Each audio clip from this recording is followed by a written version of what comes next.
Kundara police സ്റ്റേഷന്. അവിടുന്ന് എൻ്റെ മോനെ ബെല്ലോ ഫാംസ് എന്ന മുറി കയറ്റി 2 കൈയിലും കാലിലും വിലങ്ങിട്ട് മേലോട്ട് കെട്ടിയിട്ടിട്ട് എന്തോ വലിയ കട്ടിയുള്ള ഒരു സാധനം ടവലി പൊതിഞ്ഞ് ഈ ഏണിനും നെഞ്ചത്ത് ഈ കരൾ ഭാഗത്ത് ഇവിടെ എല്ലാം വെച്ച് ഇടിച്ചു കൊടുത്തു. എൻ്റെ ആ പാടുണ്ടായിരുന്നു എൻ്റെ കുഞ്ഞിവിടെ വരുമ്പം. നീ ഇനി പട്ടാളത്തിൻ്റെ ബെൽറ്റ് കെട്ടത്തില്ലടാ എന്നും പറഞ്ഞുകൊണ്ടാ ഈ ഇടിക്കുന്നത്. എൻ്റെ കുഞ്ഞ് അയ്യോന്ന് നിലവിളിച്ചെന്നും പറഞ്ഞു. ആരുണ്ട്? ആരുമില്ല. CI അനിൽകുമാറും ഇടിയം പ്രദീപ് എന്ന് പറയുന്ന പ്രദീപും SI ശ്യാമകുമാരിയും കൂടെ ചേർന്ന എൻ്റെ കുഞ്ഞിനെ ഉപദ്രവിച്ചത് ഇങ്ങനെ.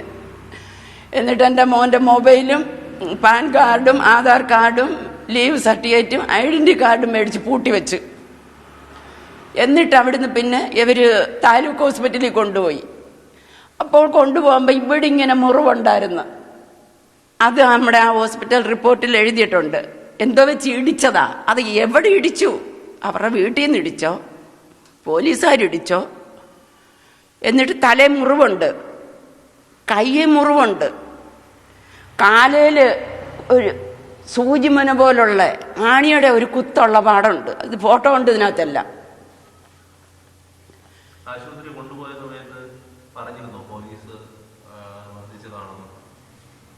മോ എന്നോട് പറഞ്ഞു. അപ്പോൾ അതിനകത്ത്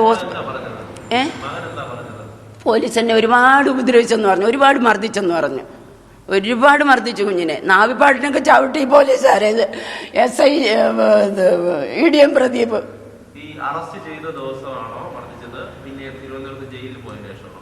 അറസ്റ്റ് ചെയ്ത ദിവസം കുണ്ട്ര പോലീസ് സ്റ്റേഷൻ മർദ്ദിച്ച കാര്യം ഞാനീ പറഞ്ഞത്. ഇവരുടെ വീട്ടിൽ നിന്ന് മർദ്ദിച്ചാ കൊണ്ടുപോയത്. 19-ാം തീയതി അറിയുന്നു. ഞങ്ങൾ അറിഞ്ഞില്ല, ഞങ്ങളെ അറിയിച്ചില്ല. എന്തുകൊണ്ട് ഇവർ ഞങ്ങളെ അറിയിച്ചില്ല, എന്നെ അറിയിച്ചില്ല? 10-ാം മാസം 19-ന്.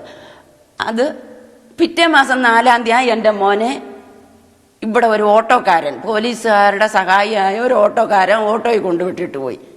അപ്പൊ അതിനാലും അമ്മച്ച് ഇറങ്ങി കാണുമല്ലോ. അറിയത്തില്ല. ഇറങ്ങിയെന്ന് എന്നോട് പറയുന്നില്ലല്ലോ. പിന്നല്ലേ ഞാൻ ഇതെല്ലാം മരിച്ചതിന് ശേഷമല്ലേ ഇത്രാം തീയതി ഇറങ്ങിയെന്ന് അറിയുന്നേ. ഇങ്ങനെ അറസ്റ്റ് ചെയ്തെന്ന് ഞാൻ അറിയുന്നില്ലല്ലോ. പിന്നല്ലേ മോൻ പറയുന്നത്. ഈ അവശനിലയെ കണ്ടതിന് ശേഷം എന്നെ ഇങ്ങനെയൊക്കെ ചെയ്തായിരുന്നു എന്ന് പറയുന്നേ. ജാമ്യത്തിൽ എന്ന് ഇറങ്ങിയെന്നൊന്നും പറയുന്നില്ല.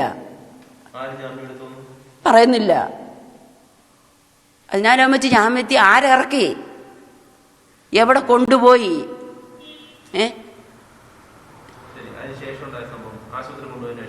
പിന്നെ ഞാൻ ഇവിടുന്ന് പിന്നെ ആശുപത്രി കൊണ്ടുപോവാ. ഞാൻ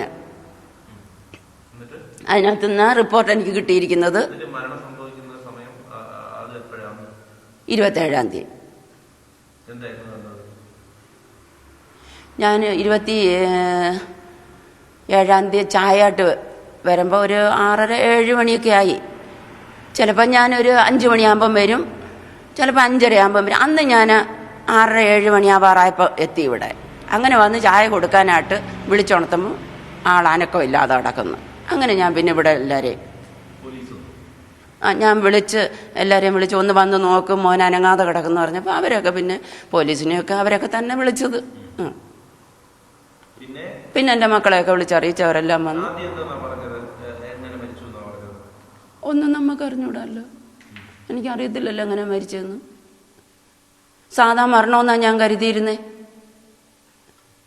പോസ്റ്റ്മോർട്ടം റിപ്പോർട്ട് കിട്ടുമ്പോഴാണ് ജനുവരി 29-ാം തീയതി അത് കിട്ടുമ്പോഴാണ് അറിയുന്നേ. ആന്തരിക അവയവങ്ങളിൽ ക്ഷതമേറ്റതിൻ്റെ കാരണത്താൽ അത് കാണിച്ചിരിക്കുന്നു.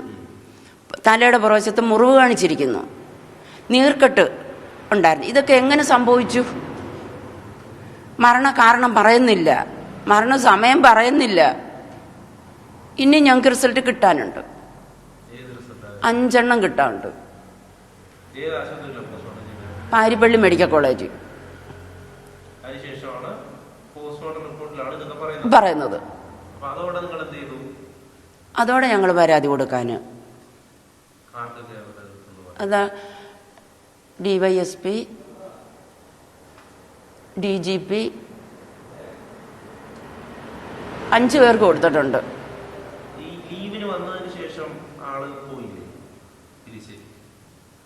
അത് 1 മാസം കൂടെ ലീവ് നീട്ടിയെടുത്ത്.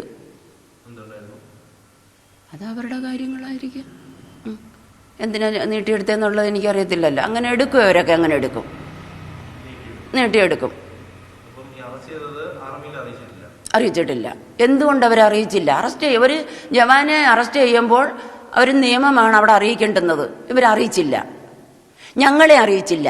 പിന്നെ ആ മാസം 17-ാം തീയതി അവരറിയിച്ചെന്ന് പറയുന്നു.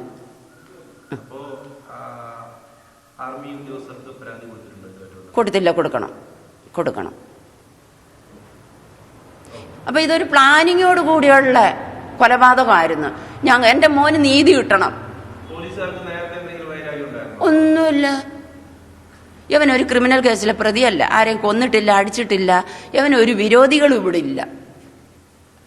ഈ പേരയം പഞ്ചായത്ത് പ്രസിഡന്റ് അനീഷിന്റെ ഒത്താശയോടുകൂടിയാണ് ഇത്രയും സംഭവം നടന്നിരിക്കുന്നത്.